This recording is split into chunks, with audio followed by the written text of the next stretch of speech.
Hi, I'm Maggie Lakowski from Maggie Moon Tarot, and here are the vibes for the week.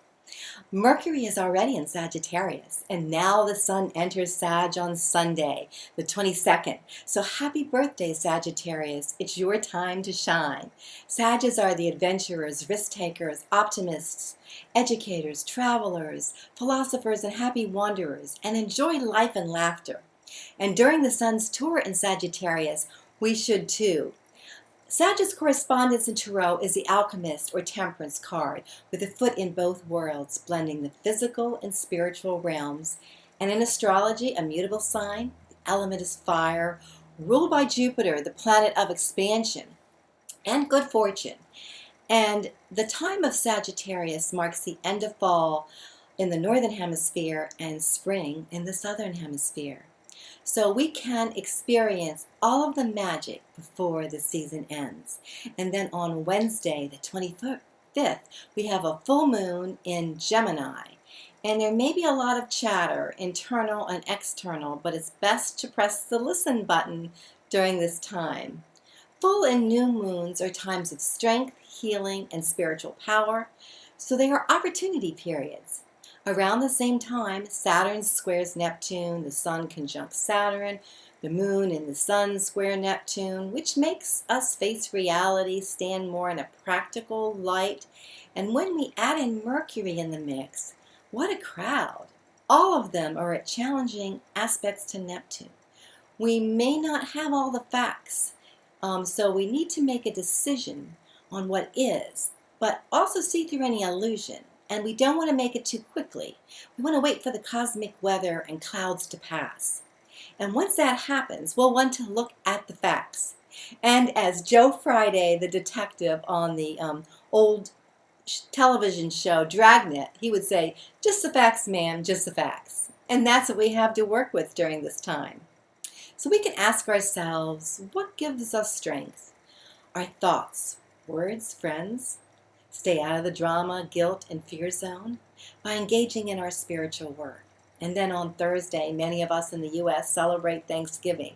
There's much to be grateful for.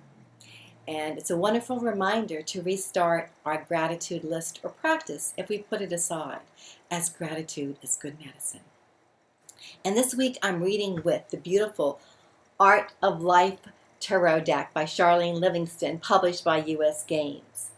It comes in a beautiful box, and you can insert a card into the front for your daily draw or meditation. These are large cards which feature treasured works of art from all over the world, which includes a quote on each card. And I was drawn to this deck because one of my first positions was with a German businesswoman who would go around the world and borrow pieces of art to put together an art exhibition to tour.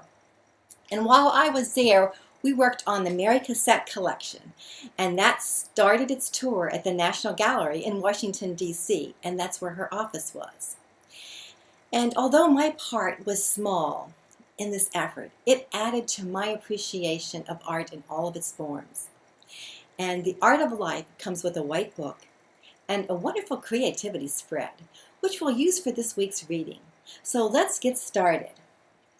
Card 1, and the question in the spread would be inspiration. How are we inspired to do our best work possible?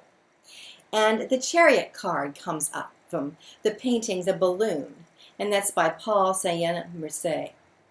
And it's in a Hungarian museum. It's in the Hungarian National Gallery. And the quote on the card is from Ralph Waldo Emerson. Do not go where the path may lead. Go instead where there is no path and leave a trail. The art and quote is beautiful inspiration for this question. In doing our best work, there are many styles and approaches, and we will each find the one that works best for us. And as this balloon is moving across the blue sky amongst the fluffy white clouds, it inspires us to have the freedom to move forward without limitations or interference. We may experience a few clouds along the way, but we come out the other side with more clarity, and we go forward. And then card 2 in the creativity spread is influences. Who or what has influenced us in our decisions and endeavors? And aha, the Hanged Man. And this painting is entitled Two Acrobats by Ernest Kirchner, which is displayed at the Kirchner Museum in Switzerland. And the quote is, "When I let go of what I am, I become what I might be." And it's by the Chinese philosopher Lao Tzu. And we see reflected in this card acrobats allowing their form to shift and change. And since the hangman came up as our influencer, we can also see a different perspective that can assist us in making decisions.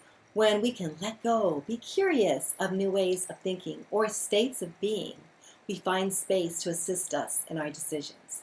Sometimes a few simple restorative yoga positions helps me along with my friends. And then card 3, that's about in the spread challenges. What are our current challenges? And the Page of Swords, entitled Paul Writing. And the artist is Camille Pissarro. It's from a private collection. And the quote is the Buddhist proverb, "When the student is ready, the master will appear." We've heard that one before.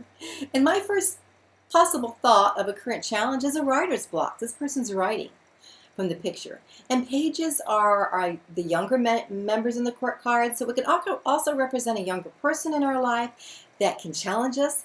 Pages are also messengers, new beginnings, and the Suit of Swords are about our thoughts.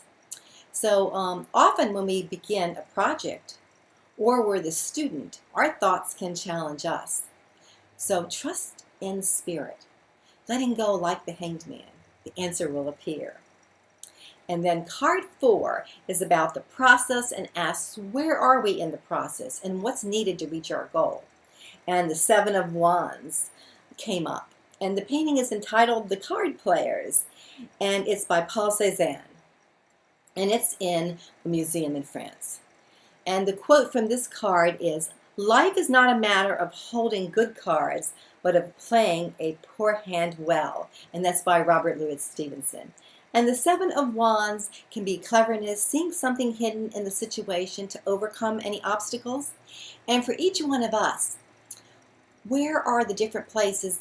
Where are we in the different places in the process? And by following our instincts, listening, even if we feel that our hand was poorly dealt, we can discover our internal strength. There are many styles and approaches, and we will find the one that works best for us. And the final card in the spread, card 5, asks us, what are the results of our creativity, our creative projects or endeavors? And the 2 of Wands comes up, and this painting is entitled The Road with Acacias by Roger de la Fresnaye. And this is in a museum in France, and the quote is from J.P. Morgan. "The first step towards getting somewhere is to decide that you're not going to stay where you're at or where you are." And in the painting, it appears that a madame or mademoiselle is embarking on a carriage ride. Our results right now may be a bit more planning, taking a break on an adventure or trip like our Sag energy, expanding our project. And since the 2 of Wands comes after the Ace in the suit, where we're provided with wonderful opportunities and potentials, we're taking action and possibly making new partnerships. So I hope you enjoyed the creativity spread for the week. And that, my friends, are the vibes for the week. So if you enjoyed this video, I invite you to click on the like and subscribe buttons and share with your friends.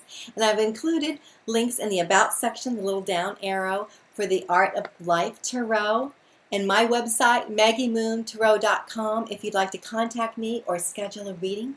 So until we meet again next week, laugh often, love much, create your own happiness, believe in miracles and magic, be kind, support each other. Namaste.